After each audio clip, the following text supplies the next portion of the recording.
जब से आलिया भट्ट की शादी हुई है तब से लोग आलिया की फिल्म्स के लिए या उनके एक्टिंग के बारे में कम उनकी मैरिड लाइफ के बारे में ज़्यादा गॉसिप कर रहे हैं। आलिया भट्ट जिसने 2012 के साल में student of the year movie से डेब्यूट किया था, जिसमें लोगों ने आलिया को कुछ खास पसंद नहीं किया, यहाँ तक भी सब नॉर्मल ही था। फिर आया कॉफ़ी विद करण का वो एपिसोड जिसमें आलिया अपने को स्टार सिद्धार्थ मल्होत्रा और वरुण धवन के साथ दिखाई दी, और जहाँ आलिया ने रैपिड फायर राउंड में पूछे गए सवाल का गलत जवाब दिया। उसके बाद क्या था, आलिया सिर्फ और सिर्फ एक मीम बनकर रह गई। आलिया को हर जगह ट्रोल किया जा रहा था। कहीं ना कहीं सबको लगा कि आलिया का करियर शुरू होते ही डूब गया, लेकिन ऐसा कुछ हुआ नहीं।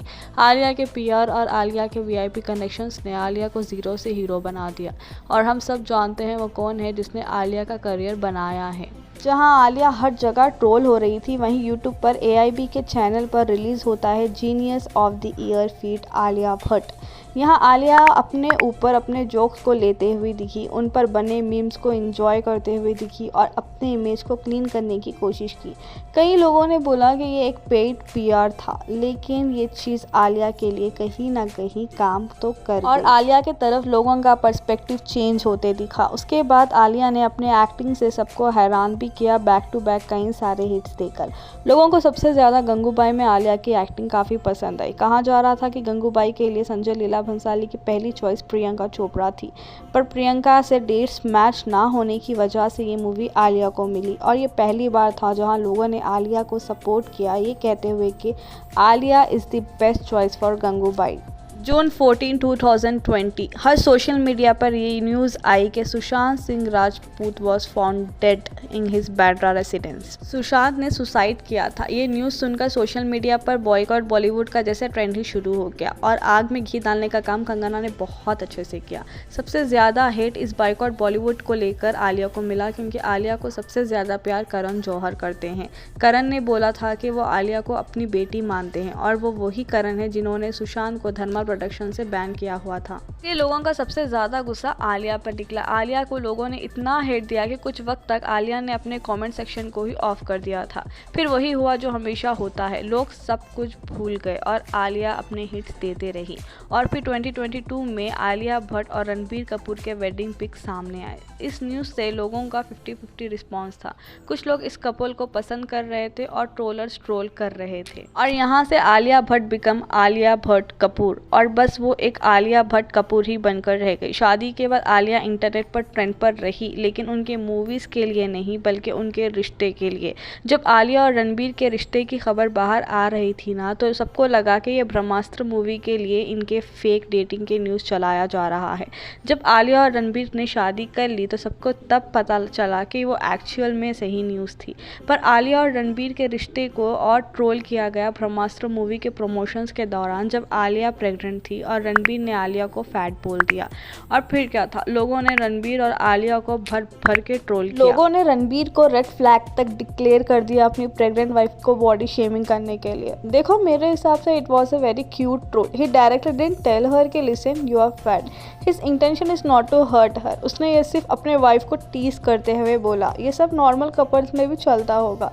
एक रिश्ते में आप एक दूसरे को छेड़ते हो, ये बहुत नॉर्मल चीज़ थी, पर इसको भी बहुत बुरे वे में लिया गया और ट्रोल किया गया। आलिया एक वीडियो में बोलती हुई दिखी कि रणबीर को उसका नेचुरल लिप कलर काफ़ी पसंद है, इसीलिए वो कभी भी लिपस्टिक लगाती तो रणबीर उसे हटाने के लिए कहते। अब इस बात को लेकर भी ना रणबीर को ट्रोल किया गया। देखो, एक कपल के बीच में ना ये भी एक नॉर्मल चीज़ है, और आलिया अपने और रणबीर के बीच के एक क्यूट मोमेंट को शेयर कर रही थी। लेकिन आलिया को भी समझना चाहिए कि सोशल मीडिया को इतना कैजुअल लेना भी ठीक नहीं, एक सेलिब्रिटी होते हुए। यहाँ पर मैं आलिया को डिफेंड नहीं कर रही हूँ उसकी किसी भी चीज़ को लेकर। आलिया और करण पर ये इल्ज़ाम लगे हैं कि वो दूसरे एक्ट्रेसेस के रोल्स को चुराते हैं, और इस चीज़ को कहीं ना कहीं आलिया ने भी एक्सेप्ट किया है कि वो कैसे डायरेक्टर्स एंड प्रोड्यूसर्स को इमोशनल ब्लैकमेल करती है रोल्स के लिए। और करण जौहर ने भी जिगरा मूवी के लिए आलिया को स्क्रिप्ट भेजी और डिसाइड भी कर लिया कि आलिया ही मूवी करेगी। इस बारे में वसंत बाला ने इंटरव्यू में भी बोला कि करण ने उनसे पूछे बगैर आलिया को ये मूवी दे दी। और यही नहीं, डियर जिंदगी मूवी में शाहरुख खान के ऑपोजिट पहले कैटरीना कैफ को लिया गया था। फिर करण और एसआरके के इंसिस्ट किया कि ये रोल आलिया को मिलना चाहिए, इसीलिए डायरेक्टर गौरी शिंदे ने कैटरीना को हटाकर आलिया को ले लिया। ये बात जब सामने आई ना, तो आलिया को बहुत हेट मिला, क्योंकि आलिया और कैटरीना कैफ अच्छे फ्रेंड्स हैं। लोगों ने कहा आलिया बैक स्टैप कैटरीना सिर्फ एक मूवी के लिए। और हाँ, उड़ता पंजाब मूवी के साथ भी यही हुआ। उड़ता पंजाब में जो रोल आलिया का था, वो रोल पहले परिणीति चोपड़ा को पहले ऑफर हुआ था। फिर करण के कहने पे ये मूवी में परिणीति को हटाकर आलिया को लिया गया। और भी ऐसे कई मूवीज़ है जिसमें दूसरे एक्ट्रेसेस को हटाकर आलिया को लिया गया, जैसे कि 2 स्टेट्स एंड सो ऑन। जैसे कि मैं बात कर रही थी कि आलिया की शादी के बाद आलिया सिर्फ मिसेस कपूर ही बनकर रह गई। आप इंटरव्यूज़ भी देखना आलिया के। पहले इंटरव्यूज़ में वो खुलकर बात करती थी, लेकिन अब वो काफ़ी मैच्योर साउंड करती है। चेंजेस आए हैं आलिया में। आदर जैन की शादी के भी जो इवेंट्स थे ना, वहाँ पर भी आलिया मोस्टली अपने इंलॉज को सर्व करती हुई दिखाई दी। कुछ लोग कह रहे हैं Alia is going to be Aishwarya Rai 2.0।